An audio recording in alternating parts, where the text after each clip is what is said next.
Trump ने Iran को धमकाया है कि ईरान ने अगर अपने न्यूक्लियर प्रोग्राम को डिरेल नहीं किया तो इसके गंभीर परिणाम भुगतने होंगे और अमेरिका किसी भी वक्त ईरान के ऊपर, ईरान के न्यूक्लियर साइट्स पर हमला बोल सकता है। जवाबी कार्रवाई ईरान ने भी शुरू कर दी है और ऐसे में सबकी निगाहें अब शनिवार को होने वाली रोम में अमेरिका और ईरान की बैठक पर टिकी है, जिसके परिणाम तय करेंगे कि किस तरह के युद्ध का नया सूत्रपात मिडिल ईस्ट में देखा जाएगा। नमस्कार, मैं हूं मधुरेंद्र कुमार और आप देख रहे हैं मेरे साथ रणनीति। और आज रणनीति में चर्चा अमेरिका और ईरान के संभावित युद्ध की, पर्शियन गल्फ में ईरान की तैयारी और तैनाती की, और साथ ही पर्शियन गल्फ से होने वाले और गुजरने वाले दरअसल वर्ल्ड ट्रेड रूट पर संभावित खतरे की। इस वक्त अगर हम देखें तो रोम में होने वाली शनिवार की बैठक अमेरिका और ईरान के बीच काफी अहम है। इस बीच ट्रंप का बयान काफी मायने रखता है, जब ट्रंप ये कहते हैं कि अगर ईरान ने अपने न्यूक्लियर प्रोग्राम को बंद नहीं किया, डिरेल नहीं किया, तो अमेरिका अब ये फैसला लेने वाला है कि उसे क्या उचित कार्रवाई करनी चाहिए।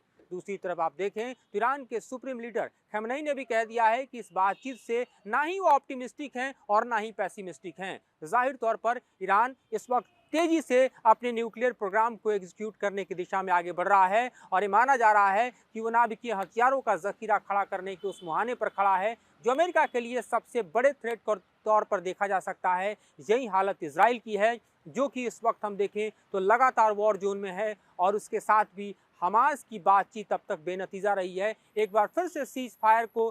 करने की कोशिशें दरअसल की जरूर जा रही हैं, लेकिन उसका भी क्या अंत होगा ये दरअसल कहना अभी जल्दबाजी होगी। इस बीच अगर आप देखें तो पर्शियन गल्फ की तरफ तैनाती और तैयारी पुरजोर तरीके से ईरान की देखी जा सकती है। ईरान की तैयारी और तैनाती के मद्देनजर अगर हम देखें तो खास तौर पे हमें 3 इलाके दिखाई देते हैं, जिसमें ग्रेटर टून, लेजर टून और अबू मूसा का इलाका दिखाई देता है, जहां ईरान ने बड़े पैमाने पर तैनाती की है। और ऐसी तैनाती जिसमें आप देखें तो फतेह जैसे मिसाइल आपको दिखाई देते हैं जो 120 किलोमीटर रेंज तक दरअसल दुश्मन को टारगेट कर सकते हैं। साथ ही आप कादिर क्रूज मिसाइल को देख सकते हैं, वो भी यहाँ पर तैनात किया गया है जो 300 किलोमीटर तक दुश्मन के ऊपर कहर बरपा सकता है। इसके अलावा हाल ही के दिनों में ईरान ने एक नए वॉरशिप को अनवेल किया जो कि 600 किलोमीटर रेंज में मिसाइल हमले को करने और अंजाम तक पहुंचाने की क्षमता रखता है। और इस तरह से इस पूरे इलाके को आप देखिए तो मिलिट्राइज एयर डिफेंस सिस्टम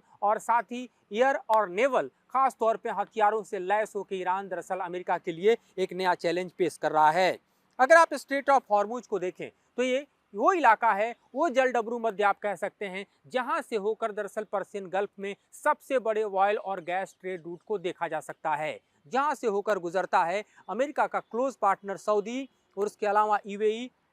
और बहरीन का समूचा ऑयल और गैस भंडार। और ऐसे में आप समझिए कि एक तरफ जहां रेड सी को पूरी तरह से ईरान के सबसे बड़े प्रॉक्सी हूती ने डिस्टर्ब कर रखा है, जहां से इस वक्त अमेरिका, इजराइल या फिर यूरोप के जो शिपमेंट हैं वेसल से वो नहीं गुजरते बल्कि अफ्रीकन रूट से जाते हैं। और ऐसे में आप देखिए कि अगर अमेरिका ईरान पर हमला करता है और ईरान यहाँ पर अगर स्ट्रेट ऑफ हॉर्मुज को पूरी तरह से डिस्टर्ब कर देता है तो जाहिर तौर पर दुनिया के सामने सबसे बड़े ऊर्जा संकट को देखा जा सकता है। और इसीलिए ईरान की जो स्ट्रेटजिक तैयारी है, जो रणनीति है, उसे हम इस मद्देनज़र देख सकते हैं कि वो अगर समूचे ही अगर आप देखें तो स्ट्रेट ऑफ हॉर्मुज को मिलिट्राइज कर रहा है तो ये धमकी सीधे तौर पे ट्रंप को दे रहा है, जो ऑलरेडी ट्रेड वॉर में है, कि बड़े ग्लोबल क्राइसिस को अमेरिका आमंत्रित करेगा अगर वो ईरान के ऊपर हमला करता है, ईरान के न्यूक्लियर साइट्स के ऊपर हमला करता है। इस बीच अगर हम देखें तो रोम में होने वाली बैठक जो है उसके ठीक पहले ईरान के विदेश मंत्री रूस के दौरे पर जा रहे हैं, जहां पर अपने क्लोज एलाई रूस के साथ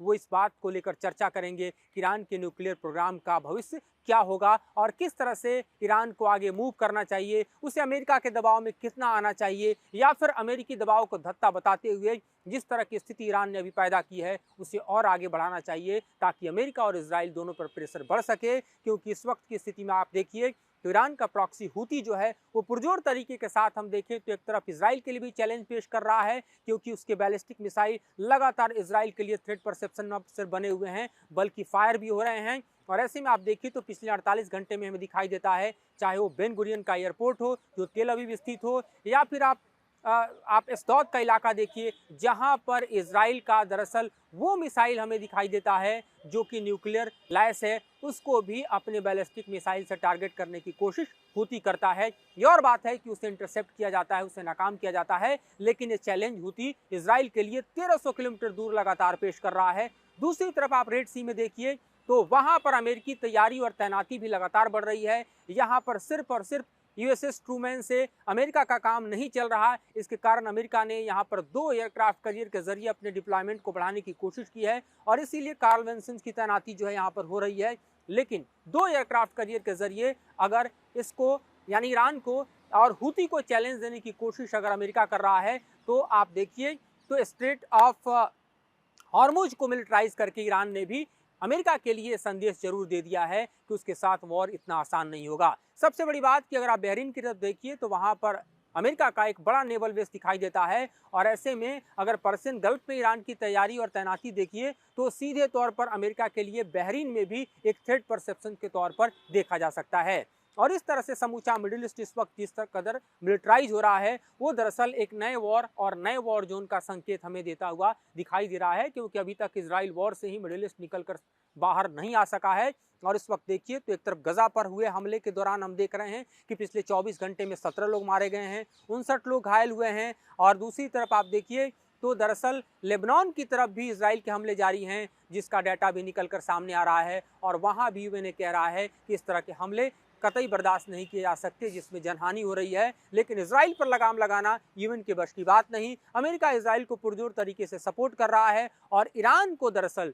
जी हाँ, उस ईरान को जिसके कारण ही हम देखें तो हमास का अस्तित्व है या फिर हिजबुल्लाह का अस्तित्व है या फिर हूती की ताकत है, उसे सीधे तौर पर कंट्रोल करने, धमकाने, उसके न्यूक्लियर प्रोग्राम को डिरेल करने के लिए ट्रंप अपना दबाव बढ़ाते नजर आ रहे हैं। लेकिन सवाल ये उठ रहा है कि क्या ईरान इस दबाव में आएगा, क्योंकि ईरान की जो तैयारी है, जो डिटरेंस है, वो इस तरह से क्रिएट किया जा रहा है ताकि अमेरिका के ऊपर भी इस बात का दबाव हो कि अगर ईरान के ऊपर अमेरिका हमला करता है तो इतना आसान नहीं होगा। और कार्ल विन्सन की तैनाती की बात करें तो एक तरह का ऐसा एयरक्राफ्ट कैरियर है जिसके ऊपर F-35 जैसे स्टील्थ विमान लगे हुए हैं और हम देख रहे हैं कि 15 मार्च से लेकर अब तक जो बड़े हमले हैं दरअसल यमन की जमीन पर हूती के खिलाफ अमेरिका करता रहा है F-16 F-18 के जरिए। लेकिन इस बीच हूती ने भी हम देखें तो अमेरिका के 4 Q-9 रैप्टर जो है वो गिरा चुका है और ऐसे में हूती के ऊपर अभी तक नियंत्रण करने में कोई बड़ी अमेरिकी कामयाबी हमें यमन की ज़मीन पर दिखाई नहीं देती। हमले भरे ही अमेरिका कर रहा हो, उसमें भी जनहानि हो रही है, आम लोग मारे जा रहे हैं,